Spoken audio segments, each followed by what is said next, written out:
21 जून हा आंतरराष्ट्रीय योग दिन म्हणून साजरा करण्यात यावा असा प्रस्ताव पंतप्रधान नरेंद्र मोदी यांनी युनोमध्ये मांडला.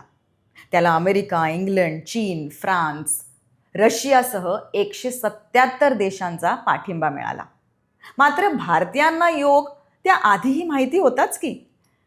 तिरुमलाई कृष्णमाचार्य आणि BKS अय्यंगर यांनी आधुनिक योगाचा पाया कधीच घातला होता. परमहंस योगानंद आणि स्वामी विवेकानंद यांनीही पश्चिमेकडे योग लोकप्रिय केलाच होता.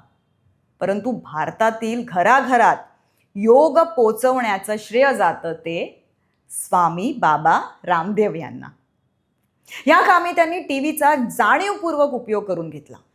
ह्या शतकात सुरुवातीला सकाळी टीव्हीवर बाबा रामदेव यांची शिकवणी सुरू झाली की लाखो भारतीय टीव्ही समोर ठाण मांडून बसू लागले. त्यांनी विविध टीव्ही चॅनल्सवर योग सत्रे प्रसारित केली. लोकांना त्यांच्या घरीच योगाचा सराव करण्याची संधी मिळाली आणि त्यानंतर त्यांचा एवढा प्रसार झाला की गल्लोगल्ली योग शिक्षकही तयार झाले. हरिद्वार इथे असलेलं विस्तीर्ण पतंजली योगपीठ हे बाबांचं आध्यात्मिक मुख्यालय. परंतु योगाची सांगड आयुर्वेदाशी घालून रामदेव बाबांनी आपलं औद्योगिक साम्राज्य उभं केलं. रुची सोया हा ब्रँड ताब्यात घेऊन त्यांनी त्याला पतंजली फूड्स असं नाव दिलं. आज त्यांच्या या खाद्य उद्योगाचं मार्केट व्हॅल्यू आहे 65,000 कोटी. त्यांच्या आयुर्वेदिक औषधांच्या उद्योगाचा म्हणजेच पतंजली आयुर्वेदाचा आकार आहे 24,000 कोटी रुपयांचा आणि त्यांची वैयक्तिक मालमत्ता आहे 1,600 कोटी रुपये. बाबांच्या ह्या भरभराटीत त्यांचे विश्वासू साथीदार आहेत पतंजली उद्योगाचे CEO आचार्य बालकृष्ण. रामदेव बाबा यांचा जागतिक योगगुरू आणि उद्योजक बनण्याचा हा प्रवास प्रेरणादायी आहे. हरियाणातील एका छोट्या गावात जन्मलेल्या रामदेव बाबा यांनी योग आणि आयुर्वेद लोकप्रिय करण्यात मोठी भूमिका बजावली आहे. त्यांनी कधीही छोटी स्वप्न पाहिली नाहीत. एक सामान्य कुटुंबातून आले असूनही त्यांनी कायम वैश्विकच विचार केला.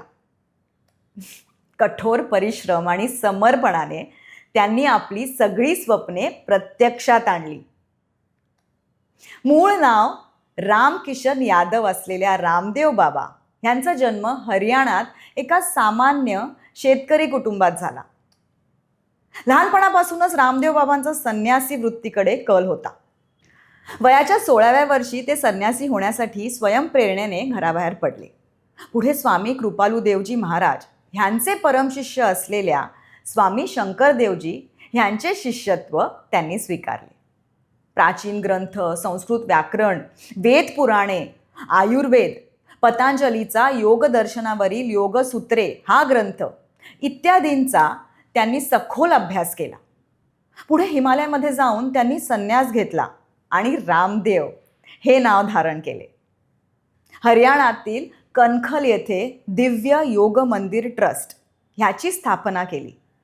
ह्या ट्रस्टच्या माध्यमातून योग, आरोग्य, आध्यात्मिक, शैक्षणिक व आयुर्वेद सेवा असे प्रकल्प सुरू केले.